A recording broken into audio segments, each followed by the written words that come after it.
कहा, सदक़ल्लाहु मौलाना अज़ीम व बल्लगना रसूलुहुन नबियुल उम्मीयुल करीम व नहनु अला ज़ालिका लमिन शाहिदीन व शाकिरीन वल्हम्दुलिल्लाहि रब्बिल आलमीन। मौजूद हाज़रीन बज़्म, अक़ीदत व खुलूस के साथ आइए हम और आप मिलकर आक़ाए नामदार, मदनी ताजदार, गरीबों के गमखार, साहिब अबरार व अख़ियार, सैयद आलम नूर मुजस्सम जनाब मुहम्मद रसूलुल्लाह सल्लल्लाहु तआला अलैहि व आलिहि वसल्लम की बारगाह बेकस पनाह में झूम कर हदिये दुरूद पाक पेश फरमा लें। अल्लाहुम्मा। काफ़ी देर से आप तमामी ख़वातीन व हज़रात ज़िक्र खुदा, ज़िक्र रसूल, उलमाए मिल्लत इस्लामिया की ज़बानी समात फरमा रहे थे और अपने क़ुलूब अज़हान को मुनव्वर मुजल्ला कर रहे थे। थोड़ी देर के लिए मैं भी आपके दरमियान हाजिर हूँ। समय भी हो रहा है और आपके चेहरों पर रात के सन्नाटे का असर भी दिखाई दे रहा है। मालूम ये करना चाहता हूँ कि आप लोग कुछ सुनेंगे या अपनी अपनी बाड़ी जाएंगे? कितने लोग नहीं सुनेंगे? हाथ उठा के बताओ ना। माशाअल्लाह, आप तो सब समझदार हो गए हैं। ठीक है, तो बहरहाल अल्लाह रब्बुल इज़्ज़त इरशाद फरमाता है, वश्शम्सु तजरी लिमुस्तक़र्रिन लहा, और सूरज अपने मुस्तक़र पर तैर रहा है।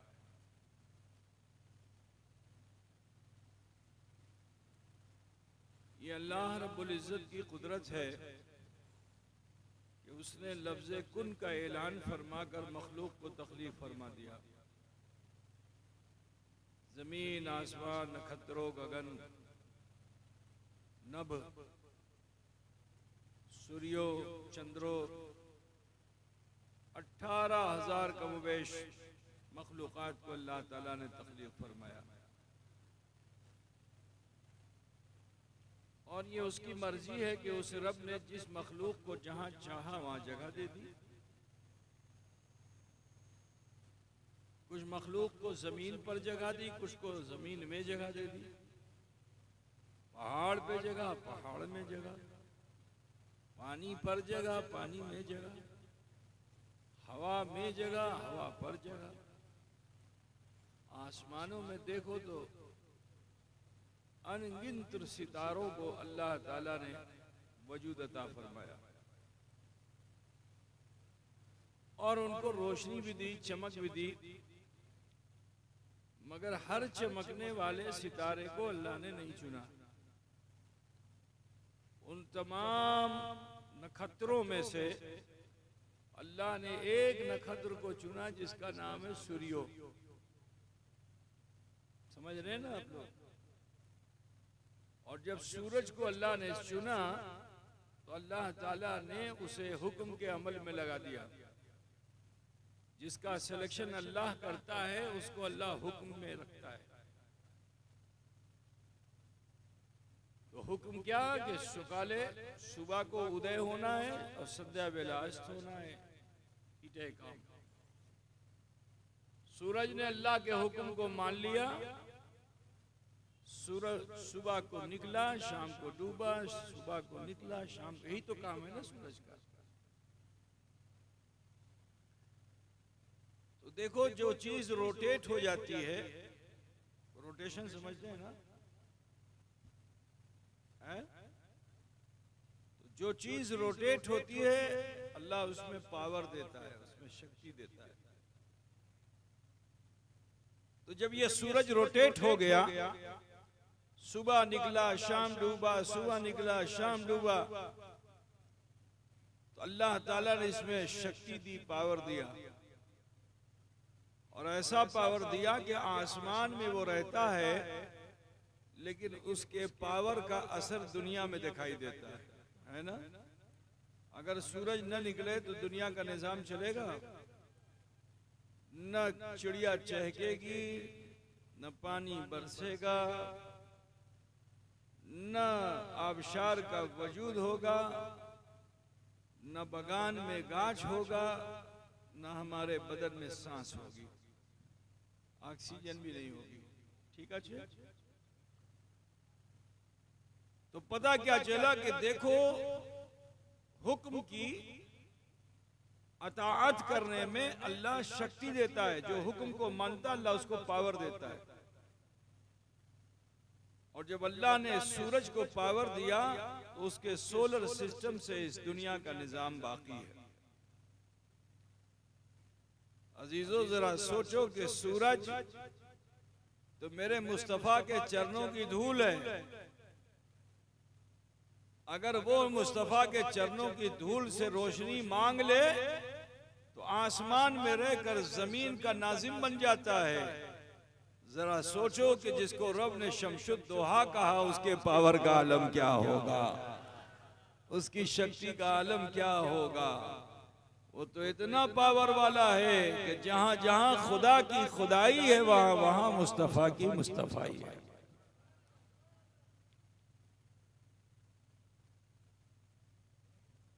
तो सूरज के निजाम पे ही दुनिया का निजाम है।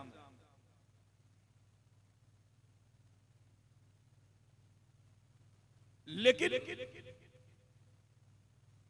इस सूरज की सोलर सिस्टम से जो पानी जमीन पे 3 हिस्से पे जिसको समुद्र कहते हैं, जब सूरज की गर्मी उस पे पड़ती है तो वो पानी लतीफ हो जाता है, हल्का हो जाता है। दिन भर सूरज की गर्मी से बेताब रहता है। मगर अल्लाह ताला ने अपनी कुदरत से आसमान में एक और मखलूक बनाई, उसका नाम है चंद्रो। क्या नाम है? उसके पास रोशनी नहीं, आलो नहीं है। सारे आसमान में रहने वाले नक्षत्र जितने हैं सबके पास आलो है। एक वाहिद चांद है जिसके पास कोई आलो नहीं है। जब अल्लाह ने सूरज को पावर दिया, हुक्म के अमल में लगाया, तो उसको तो ईर्ष्या होनी चाहिए थी, उसको हिंसा होनी चाहिए थी। लेकिन उस चांद को न ईर्ष्या हुई न हिंसा हुई, बल्कि उसको उस सूरज से और भालोबासा हो गई। कहा ये मेरे समाज ही का तो है, और इसको अल्लाह ने जब ये कुव्वत और ताकत, ये पावर दिया है, तो इससे नफरत करना ठीक नहीं है, इससे भालोबासा करना अच्छा है, इससे मोहब्बत करना अच्छा है, इसके पीछे पीछे चलना अच्छा है। तो वो बेनूर चांद सूरज के पीछे पीछे चलने लगा।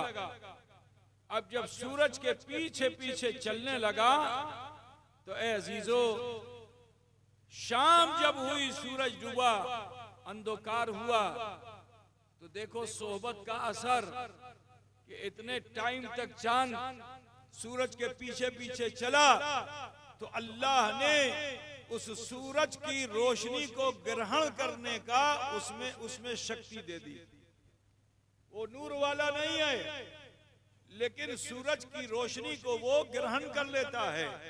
जब वो ग्रहण कर लेता है, जैसे ही अंधकार होता है, रात होती है, चांद की चांदनी फूट पड़ती है, चांद की चांदनी फूट पड़ती है। अब जब आसमान से रात में चांद की चांदनी फूटी तो उसकी ठंडी ठंडी चांदनी का असर समंदर के पानी पे पड़ा। जो पानी दिन भर जल रहा था, गर्म था, चांद की चांदनी के असर से जो ठंडा हुआ, तो फिर इस पानी को भी उस चांद से भालोबासा हो गई, क्योंकि उस चांद ने इस पर एहसान ये किया था कि इसकी गर्मी और जलन को दूर कर दिया था, इसे राहत दे दी थी। तो फिर लाउड स्पीकर बहुत खराब है, बहुत ज्यादा ही वो ले रहा है, तो थोड़ी देर में हालत खराब हो जाएगी। इसमें कपड़ा बांध दो, दुरूद शरीफ पढ़िए, अल्लाहुम्मा सल्ली अला। अब चांद की चांदनी के असर से जब ये पानी, ये जल जो समंदर का था, इसको राहत मिली, तो इसने नियत ये कर लिया कि मैं चांदरों से अमी मिलबो আমি ওনার চেরার স্পর্শ করব। তিনায় আমার মহসিন আছেন। तो अब इस पानी में भी जोश पैदा हो गया। कहां जमीन में पड़ा हुआ पानी आसमान में जाने की सोचने लगा।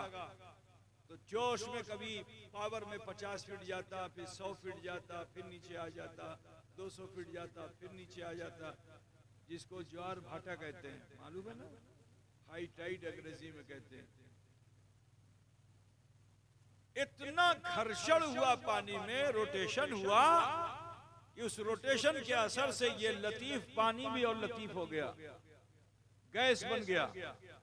अब जो गैस बन गया तो जमीन की ग्रेविटी उसको अपनी तरफ खींच नहीं सकी, वो गैस बनकर ऊपर की तरफ गया। मगर एक जगह पे जो पहुंचा तो वहां उसको रोक दिया गया कि ना ना ना, तुम ही साक्षात करते पारबे ना। आशिक हो ना, आशिक को तड़पाया जाता है। अब जो मिल न सका तो बादल बन गया, और बादल से बिजली जमीन पे आई। ये बिजली क्या है? ये उस पानी के ना मिलने का गम है। वो बिजली जो जमीन पे आई, तो जानते हो उस पानी ने क्या किया? तुम्हारे खेतों को हरा भरा कर दिया, तुम्हारे बागों को हरा भरा कर दिया, तुम्हारी सूखी जमीन को हरा भरा कर दिया। जहां वो पानी गिर गया वो हयात बख्श था, वो जिंदगी देने वाला पानी था, वो हयात देने वाला पानी था। मैं यहाँ आपसे बताना चाहता हूँ कि पानी तो दोनों पानी है ना, समंदर का भी पानी पानी ही है और आसमान से गिरा हुआ पानी भी पानी है। जो बच्चे स्कूलों में पढ़ते हैं उन्हें मालूम है कि इन दोनों के अंदर दो ही चीज है, एक है ऑक्सीजन, दूसरे हाइड्रोजन। ऑक्सीजन और हाइड्रोजन ही से पानी का वजूद होता है। अब वो चाहे आसमान से गिरा हुआ पानी हो, चाहे वो समंदर का पानी हो, दोनों H2O है ना भाई? क्यों बच्चों जानते हो ना, उसे H2O कहते हैं। पानी को क्या कहते हैं? H2O, ठीक है ना? दोनों की जिंसियत एक है मगर माहियत बदली हुई है। जिन्स में दोनों एक हैं, एक शक्ल के हैं, मगर माहियत बदली हुई है। समंदर का पानी खेत में डाल दो तो खेत जल जाए, पेट में डाल दो तो पेट जल जाए, लेकिन बरसात का पानी जमीन पे डाल दो तो हरियाली आ जाए, पेट में डाल दो तो तवानाई आ जाए। पता क्या चला कि जब दो पानी एक जैसे नहीं हो सकते तो बशर और मुस्तफा लासानी एक जैसे कैसे हो सकते?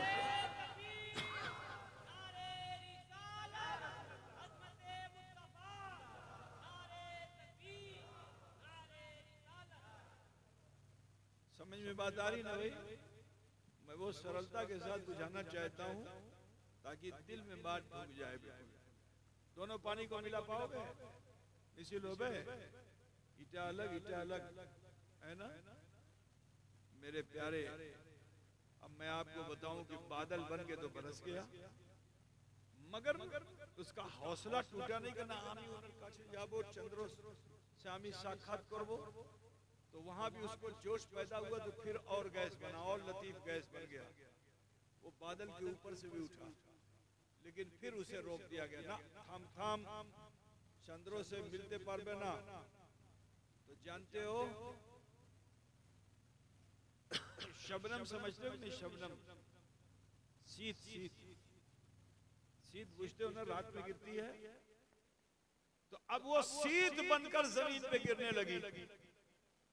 अब जो शीत बनकर जमीन पे गिरी तो तुम्हारे धान में अगर गिर गई तो धान में वजन आ गया, है ना? शबनम अगर ना गिरे तो धान बनेगा? नहीं बनेगा। यही शबनम का कतरा, शीत का कतरा अगर जंगल में गिरा, बांस में जहां बसवाड़ी है, तो उस बांस ने भी कहा कि ए पानी, तूने बड़ी मेहनत मशक्कत की है, तू चांद का आशिक है, तो लिहाजा तुझे हम मिट्टी में मिलने नहीं देंगे। तो बांस ने भी अपना मुंह खोल लिया और उस शीत को उसने अपने सीने में समो लिया। लेकिन अल्लाह ताला ने इंसान को अल्लाह की मखलूक का हाशिर बनाया है। इंसान ही दीगर मखलूक का हश्र करती है इस दुनिया में। तो जानते हो, एक इंसान पहुंचा बसवाड़ी में और उसने बांस को काटा और जब उसे फाड़ा तो वहां से बेमिकदार पानी नहीं निकलता है, बल्कि एक उसूल होती है, उसका नाम है बंस लोचन। क्या क्या बोलते हैं, तुम लोग जानते हो? देखो, बूढ़ा आदमी जानता है, पता नहीं नौजवान जानता है कि नहीं जानता। बांस में से बंस लोचन निकलता है जो बड़ा कीमती होता है और बहुत सी बीमारियों में उसका बेहतरीन इलाज होता है। पता बुझते ना, बंस लोचन होता है। यही शबनम का कतरा मैदान में गिरने गया तो अल्लाह की मखलूक गोरू गोरू गोरू समझते हैं ना?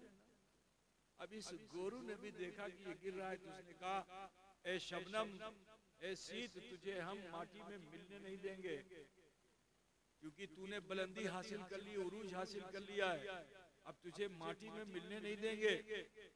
उसने भी अपना मुंह खोल दिया। वो सीत उसके मुंह में गिर गई और सीने में जाके टिक गई। लेकिन मैंने बताया कि इंसान उसका भी हशर करने वाला। एक दिन मानुष आया और गोरू को लिटाया, छुरी चलाया और छुरी चलाने के बाद पेट में हाथ डाला। जानकार आदमी तो उसने खींच के निकाल लिया। अब निकाला तो जानते हो क्या निकला वहां से? बेमिकदार पानी नहीं निकला, वहां से गाव लोचन निकला। अब तुम लोग क्या बोलते हो पता नहीं। गाव लोचन पीला पीला होता है, बड़ा महंगा बिकता है, वो भी दवा में काम आता है। पानी गया था, बना क्या? गाव लोचन। यही पानी जब जंगल में गिरने लगा तो हाथी ने अपने सूंड को उठाया, कहा तुझे माटी में मिलने नहीं देंगे। जरा सोचो, जो बुलंदी पा लेता है, अगर बेमिकदार पानी का कतरा ही क्यों ना हो, उसे अल्लाह की मखलूक मिट्टी में मिलने नहीं देती है। कितने नादान हैं वो लोग कि जो मोहसिने इंसानियत के लिए ये कहते हैं कि वो मिट्टी में मिल गए। तुझे मालूम नहीं कि उनकी बुलंदियां कैसी हैं? वो तो खुदा को देखने वाले, लामका की सैर करने वाले। जो आधे रास्ते रोक दिया जाए उसकी ये कद्र है, और जो सारे रास्तों को तय करके जहां रास्ता ना हो, जहां मकान ना हो, वहां पहुंचकर खुदा का दीदार करे, उसको ये कहो कि वो माटी में मिल गया। मेरे अजीज, तो हाथी ने कहा माटी में मिलने नहीं देंगे। सूंड के जरिए उसने अपने दिमाग में रख लिया। कुछ दिनों में उसका भी हश्र हुआ। अब जब उसका सर फाड़ा गया तो वहां से पानी बेमिकदार नहीं निकलता, बल्कि अनमोल मोती निकलता है, जिसको हाथी है ना, तो उसको कहते हैं गज मुत्ता। बहुत बड़ा मोती बन जाता है उसकी पेशानी में जाकर, जो करोड़ों करोड़ का होता है, बहुत महंगा होता है। ठीक है ना? लेकिन यही शबनम का पानी फिर समंदर में भी गिरने लगा। तो समंदर की तह में सीतू, जिसको तुम लोग बोलते हो सीतू, झिनुक, क्या बोलते हो? झिनुक बोलते हो ना? आम का सीजन आ रहा है, बच्चे लोगों को देखा उसको उसी से छिल छिल के आम खाते हैं। हमने देखा तुम्हारे वहां छोटे बच्चे लेकर के उसको छिल के खा रहा है। उसको क्या बोलते हैं? झिनुक बोलते हैं ना। तो समंदर में होता बहुत बड़ा होता है, उसको सीप बोलते हैं। ठीक, तो समंदर की तह में था। जब शीत गिरने लगी तो समंदर की तह से निकलकर मद्दोजर का मुकाबला करता है। जरा सोचो पानी में कितना पावर होता है कि आप किनारे भी रहो ना तो आप पर थपेड़े पड़े तो आप उलट जाएंगे, आपको चोट आएगी तो बेहोश हो जाएंगे। लेकिन वो समंदर की तह में रह करके भी आराम से था, मगर उस शीत को आते हुए जो देखा, कहा कहीं ये पानी में न मिल जाए, तो लिहाजा वो ऊपर आता है, आने के बाद अपना मुख खोल देता है और उस शीत का इंतजार करता है। जैसे ही वो शीत आती है, उसे वो अपने मुख में बंद करके और फिर पानी से मुकाबला करता हुआ कहाँ पहुँचता है? समंदर की तह में, जहाँ याकूत और ज़मरद के पहाड़ हैं, जा करके उसे पकड़ करके रह जाता है। मगर मैंने बताया कि अल्लाह की हर मखलूक का हाशिर इंसान है, तो ये इंसान उसका हश्र करने के लिए समंदर में डुबकी लगाता है, गोता लगाता है और तह में जा करके उसी झिनुक को निकाल के लाता है और मैदान में ला करके उसको फाड़ता है। तो जब उसे फाड़ता है तो वहां से बेमिकदार पानी नहीं निकलता, अनमोल मोती निकलता है। कदरदा बुझते छिंदा बाबा, तुम बड़े खुश नसीब हो मुसलमानों कि तुम्हारे वहां ये अल्लाह वाले बुजुर्ग तशरीफ लाते रहे। हुजूर अशरफुल औलिया आए और भी बुजुर्ग बहुत से आए जिन्होंने अपने दामन में तुम्हें जगह दे दी। कल मैदान महशर तुम्हारे पीरों का भी हशर अल्लाह करेगा और जब महशर में तुम्हारे पीरों का हशर होगा और उनका दामन खोला जाएगा तो वहां से तुम बेमिकदार नहीं निकलोगे, अनमोल मोती की तरह चमक।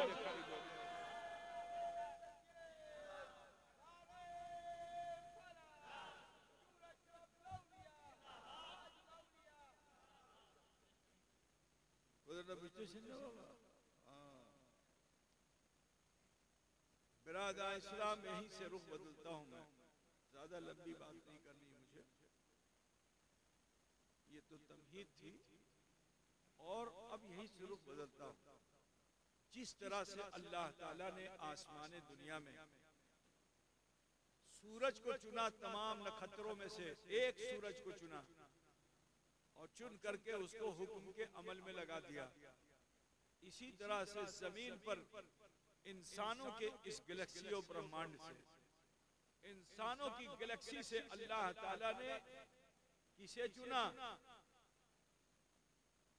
1,24,000 कमोबेश अंबियाए किराम के उम्मतियों को नहीं चुना, उसे चुना जिसने पढ़ लिया कलमा ला इलाहा इल्लल्लाहु मुहम्मदुर रसूलुल्लाह, जो हुजूर अकरम सल्लल्लाहु अलैहि वसल्लम का उम्मती बन गया। अल्लाह ने उसे चुन लिया और मैंने बताया कि अल्लाह जिसे चुनता है उसे हुक्म के अमल में लगाता है। ठीक है ना भाई? तो अल्लाह की तरफ से हुक्म का अमल क्या हुआ?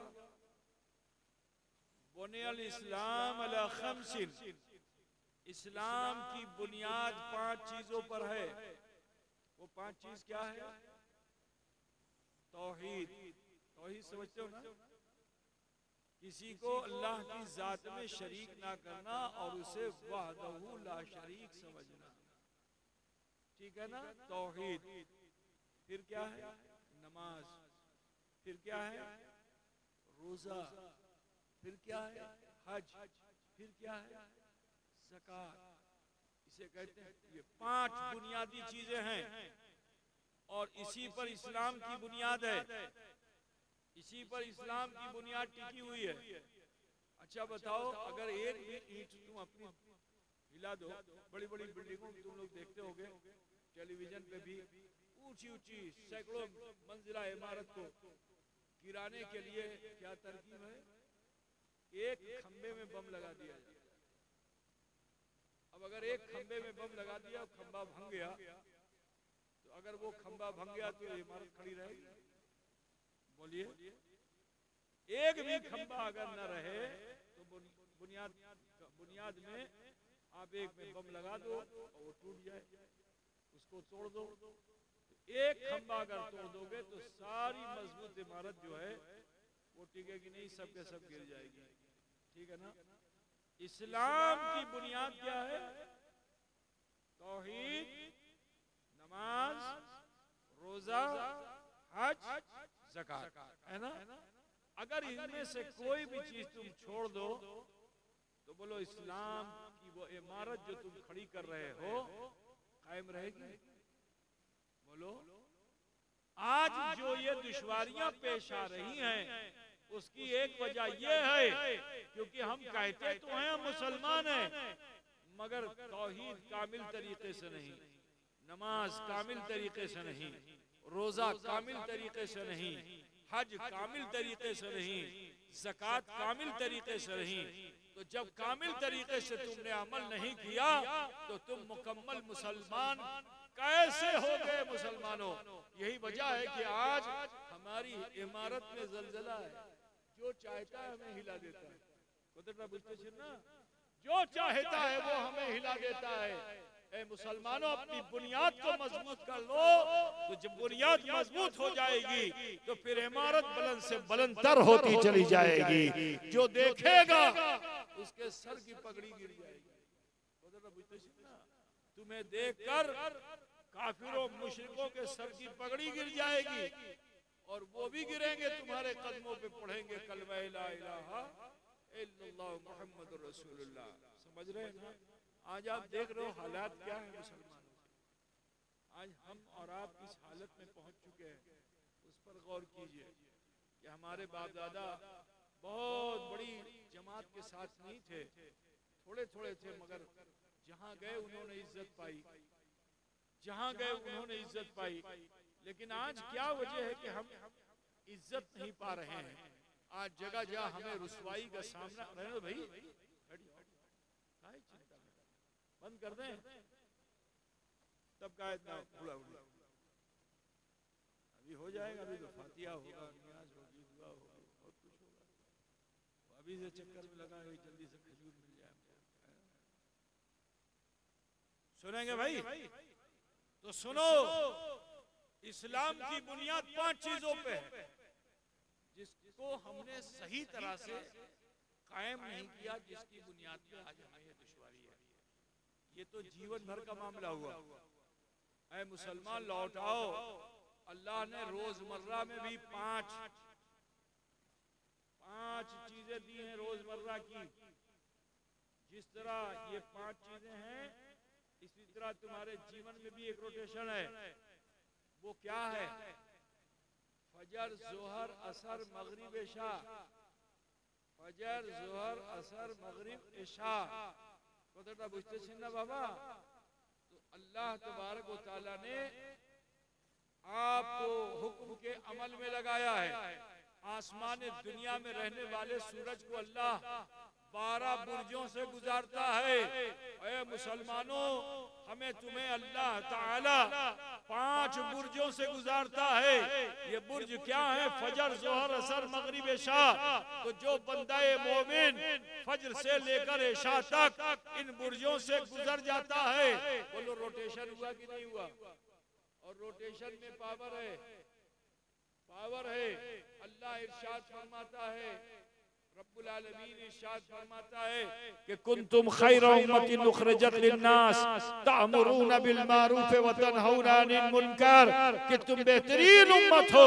तुम्हें अल्लाह ताला ने इंसानों के दरमियान से चुना है, इसलिए क्योंकि जो बंदाए मोमिन होता है वो तबीयत पे नहीं जीता, मुस्तफा की दी हुई शरीयत,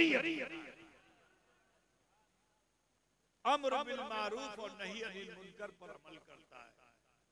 ऐ मुसलमानों, गौर करो, तुम आईने में रोज छवि देखते हो। अल्लाह ने तुम्हारी छवि को, जो सही छवि है, उसको अल्लाह ने कुरान में महफूज रखा है। अगर आप इजाजत दो तो मैं उस छवि को आपके सामने दिखा दूं। देखोगे आपकी छवि कैसी है? आओ कुरान से पूछते हैं हमारी छवि कैसी है। तो कुरान ये कह रहा है कि मुहम्मदुर रसूलुल्लाह वल्लज़ीना माहु अशिद्दाउ अलल कुफ़्फ़ार रहमाउ बैनहुम तराहुम रुक्कन सुज्जदन यब्तगून फज़लन मिनल्लाहि व रिदवाना सीमाहुम फी वजूहिहिम मिन असरि सुजूद इला आखिरी। आयत बड़ी लंबी है, ठीक है ना? तो सुनो, इसका अनुवाद सुनो तो समझ में आएगा कि हमारी छवि कैसी है। अल्लाह इरशाद फरमाता है कि मोहम्मद सल्लल्लाहु अलैहि वसल्लम ये अल्लाह के रसूल हैं, और इनके मानने चाहने वाले जो हैं ये काफिरों पर शिद्दत पसंद है। किस पर शिद्दत पसंद है? अब काफिर हम किसको समझते हैं? खाली हिंदू काफिर है? खाली यहूदी काफिर है? खाली ईसाई काफिर है? नहीं, कलमा पढ़ने वाला भी अगर है और वो शान रिसालत में तौहीन करता है तो वो काफिर है। अल्लाह के बराबर करता है तो वो भी काफिर है, ठीक है ना? फरिश्तों में एतमाद नहीं रखता है तो भी काफिर है। ठीक है ना। मरने के बाद उठने पर भी अगर अकीदा नहीं है तो भी काफिर है, ठीक है। 7 चीजों पे अगर उसका यकीन नहीं है तो सीधा काफिर। तो बुझते ना बाबा, क्या वो 7 चीजें हैं? आप पढ़ते हो ना ईमान मुजमल और मुफस्सल, आमन्तु बिल्लाहि व मलाइकतिही व कुतुबिही व रसूलिही वल यौमिल आखिर वल क़द्रि खैरिही व शर्रिही मिनल्लाहि तआला वल बाअस बअदल मौत। ये 7 चीजें हैं, अगर इनमें से किसी को भी कमजोर समझ लिया तो फिर तुम कमजोर हो गए इस्लाम में, फिर तुम मोमिन नहीं काफिर तुम भी हो। तो कुरान क्या कह रहा है? मुहम्मदुर रसूलुल्लाह वल्लज़ीना माअहु अशिद्दाउ अलल कुफ्फार, कि उनके मानने चाहने वाले काफिरों पर शिद्दत पसंद है। मगर शरीयत में काफिर के ताल्लुक से क्या कहा गया कि अगर काफिर जो है जिम्मी हो जाए, काफिर जो है जजिया देने लगे, तो फिर उस काफिर के लिए हुक्म यह है कि उसकी हिफाजत सिपाही नहीं करेगा मुसलमानों का, पूरा मुस्लिम समाज उसके काफिर की हिफाजत करेगा अगर वो जिम्मी हो जाए, जजिया देने लगे। तो बुझते अपने धर्म पे कायम रहे, लेकिन वो अगर जिम्मी बन जाए, जजिया देने लगे, तो उसकी हिफाजत पूरा मुस्लिम समाज करेगा। और हदीस शरीफ में आया है कि अगर किसी जिम्मी काफिर को किसी मोमिन ने बगैर उज़्र शरई कत्ल कर दिया, तो आका फरमाते हैं कि कल मैदान महशर में उस जिम्मी काफिर की तरफ रहूंगा। अब जरा सोचो कि अगर हुजूर रोज़े महशर हमारी सिफारिश न करें, उस जिम्मी काफिर की तरफ हो जाएंगे, तो हमारा हाल क्या होगा? मतलब बुझते बाबा। तो ये है इस्लाम, अशिद्दाउ अलल कुफ्फार और रुहमाउ बैनहुम। तुम अपनी छवि को देखो, क्या तुम्हारी छवि जैसी कुरान में वैसे तुम हो? रुहमाउ बैनहुम, और आपस में सिला रहम होते। आज हम काफिरों से दोस्ती करने में बहुत जोश में। जो नबी की शान में तौहीन करे वो मोमिन होगा कि काफिर होगा? अरे बोलो भाई। और तुम उससे दोस्ती करने पे आमादा हो, उससे रिश्तेदारी करते हो, उससे नातेदारी करते हो, ठीक है ना। तो उससे रिश्ता करना, उससे नातेदारी करना, इसका मतलब यह है कि आप अपनी छवि के मुताबिक नहीं है। छवि में तो ये अशिद्दाउ अलल कुफ्फार, ठीक। और जो तुम्हारा अपना रिश्तेदार है उससे तुम झगड़ा किए हुए हो, बोलो अपनी छवि के हिसाब से हो। तुम्हारी तस्वीर तो यह है कि तुम सिला रहम बनो, भाई भाई के काम आए, रिश्तेदार रिश्तेदार के काम आए, पड़ोसी पड़ोसी के काम आए। रुहमाउ बैनहुम का माना यह है कि एक दूसरे के लिए हमदर्द बनो, गमगुसार बनो। लेकिन हम मुस्लिम समाज में देख रहे हैं नफरतों की बड़ी ऊंची ऊंची दीवारें खड़ी हो गई हैं। भाई भाई का नहीं है, रिश्तेदार रिश्तेदार का नहीं है, पड़ोसी पड़ोसी का नहीं है। हम कलमा तो जरूर पढ़े हुए हैं, लेकिन हमारी छवि बदली हुई है। सुनो और आगे सुनो, तुम्हारी तस्वीर अल्लाह कैसा दिखा रहा है। अल्लाह इरशाद फरमा रहा है कि तराहुम रुक्कन सुज्जदन यब्तगून फज़लन मिनल्लाहि व रिदवाना, और देखा जाता है इन मोमिनों को ये कभी रुकू की हालत में होते हैं, कभी सजदे की हालत में होते हैं, और ये अल्लाह के फजल को तलाश करते हैं। अब बहुत से नमाजी हमें दिखाई देते हैं लोटा थाली वाले, यही कामयाब ही है लगता है, लेकिन नहीं। नमाज पढ़ते हैं कुछ लोग, मगर वो नमाज उनके काम आने वाली नहीं है, क्योंकि अल्लाह फरमाता फवैलुल लिल मुसल्लीन अल्लज़ीना हुम अन सलातिहिम साहून, कि वाइल है, जहन्नम का सबसे निचला हिस्सा है उन नमाजियों के लिए कि जो दिखावे की नमाज पढ़ते हैं, लोटा थाली लिए चले जा रहे हैं, मिसबाह लटकाए चले जा रहे हैं। पता बुझ रहा है ना? हाँ, तो ऐसे नमाजियों की नमाज उनके काम आने वाली नहीं, जहन्नम का निचला तबका है।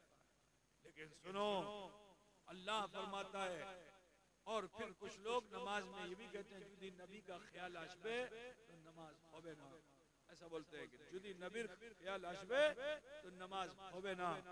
मेरे अजीज, कुरान क्या कह रहा है उसे समझो कि तराहुम रुक्कन सुज्जदन यब्तगून फज़लन मिनल्लाहि व रिदवाना, देखा जाता है उन्हें कि वो रुकू और सजदे की हालत में अल्लाह के फजल को तलाश करते हैं। क्या तलाश करते हैं? अच्छा, अल्लाह का फजल है क्या? पेड़ है कि पहाड़, पानी है कि पर्वत, की अच्छे अल्लाहर फजल की अच्छे, जन्नत আছে, लौह আছে, कलम আছে, कुर्सी আছে, की अच्छे। तो सुनो, जब गौर करोगे तो ना पेड़ है अल्लाह का फजल, ना पहाड़ है अल्लाह का फजल, ना अल्लाह का फजल है क्या? जो तुम खाना खा रहे हो ये अल्लाह का फजल है क्या? ये अल्लाह का फजल। तो जब ढूंढोगे तो पता ये चलेगा कि अल्लाह का फरमान यह है कि लौला कलमा खलक़तुल अफ़लाक वल अर्दीन, के महबूब अगर आपको नहीं पैदा करता तो ना आसमान बनाता ना जमीन बनाता। तो पता क्या चला कि ये जमीन और आसमान जो कुछ भी जो दो जहां में है ये फजलुल्लाह नहीं है, ये फजले हबीबुल्लाह, ये फजले हबीबुल्लाह है। तो फिर फजलुल्लाह क्या है? तो मुझे कह लेने दो कि फजलुल्लाह ही तो जनाबे हबीबुल्लाह।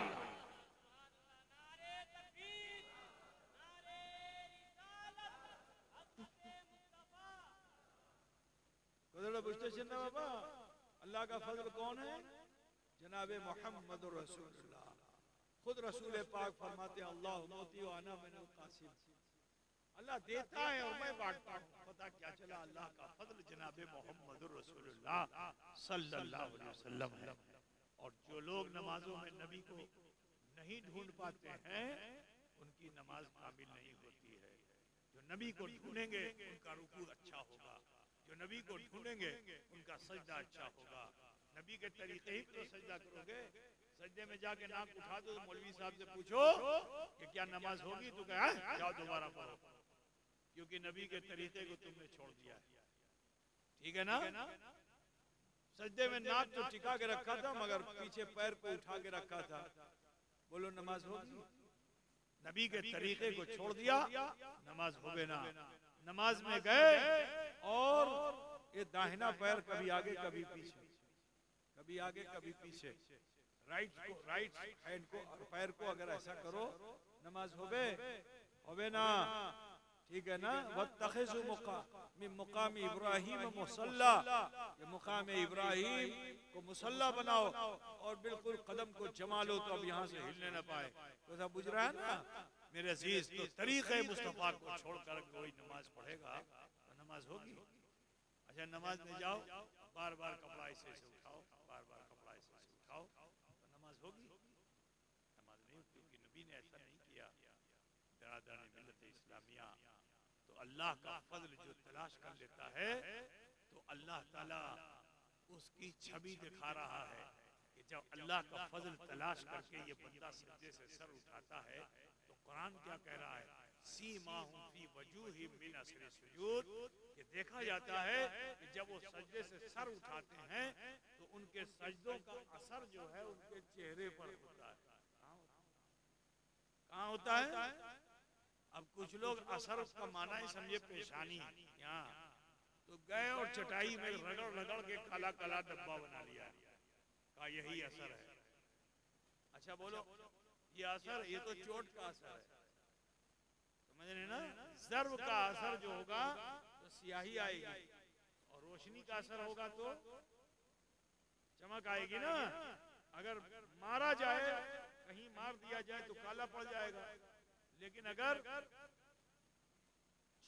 चेहरे पर लाइट डाल दो, हाइलोजन डाल दो, तो हाइलोजन डालोगे तो चेहरा चमकेगा कि नहीं चमकेगा? है ना भाई मेरे? असर ये भी है, असर नूर भी है, असर मार भी है। तो वो लोग कि जो अपनी पेशानियों पे बड़े बड़े निशान बनाए हुए हैं, ये जहन्नमियों की निशानी है। कल मैदान जब जन्नत में जहन्नमी को जन्नत भेजा जाएगा तो जहन्नम से निकाल के जब जन्नत भेजा जाएगा तो उनकी पेशानियों पे कुछ ऐसे ही निशान होगा। तो देखो अल्लाह क्या फरमा रहा है कि सीमाहुम फी वजूहिहिम मिन असरि सुजूद, कि उनके चेहरे सजदों का असर लेकर उठेंगे। अब सुनो, मैं यहाँ बताना चाहता हूँ, वो आसमान दुनिया पे रहने वाला सूरज उस वक्त तक निकल ही नहीं सकता जब तक मोमिन सजदे में रहता है। अब मिसाल, अब यहाँ कौन सी जगह है, अनूप नगर का मुसलमान का, चलो पीर साहब को बोल के गए कि सजदे में जब तक मुसलमान रहेगा उस वक्त तक सूरज नहीं निकलेगा। अब कोई जबरदस्ती सजदा लंबा करे और समय शेष हो जाए, सजदे में रहे, पीर साहब ने तो कहा है कि सजदे में रहेगा तो सूरज नहीं निकलेगा, है ना। चलो आज हम भी ऐसे ही कर लें, सजदा करेंगे, सर नहीं उठाएंगे, देखते हैं सूरज की मजाल क्यों निकल आए। तो बुझ रहे हो, तो बोलो जुदी इटा अपनी करबें, इटा शरीयत होवे कि तबीयत, बोलो अरे की होवे, इटा अपनार मर्जी होवे ना कि शरीयत होवे। शरीयत क्या है, नमाज शरीयत में है और शरीयत समय के अंदर है।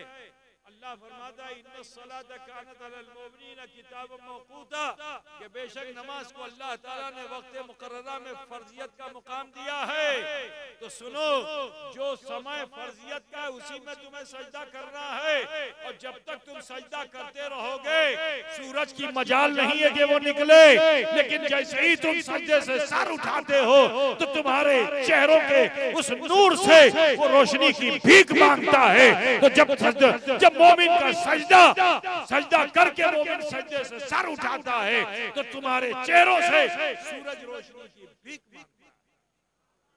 तो ये उजाले जो तुम सूरज में देख रहे हो, ये मोमिनों के सजदों का कदर बुझते चलना। मुसलमानों अपनी तहजीब को समझो, अपने कल्चर को समझो, अपने अंदर बदलाव लाओ, चेंज लाओ, डरो अपने रब से, खौफ खुदा पैदा करो। इस आशोक वाली दुनिया में जहां मुसलमानों की कद्र नहीं है, पूरी दुनिया के अंदर मुसलमानों को जलील ख्वार किया जा रहा है। और इन चंद सालों में तो आप देख रहे हो कि हालात कैसे बनते चले जा रहे हैं।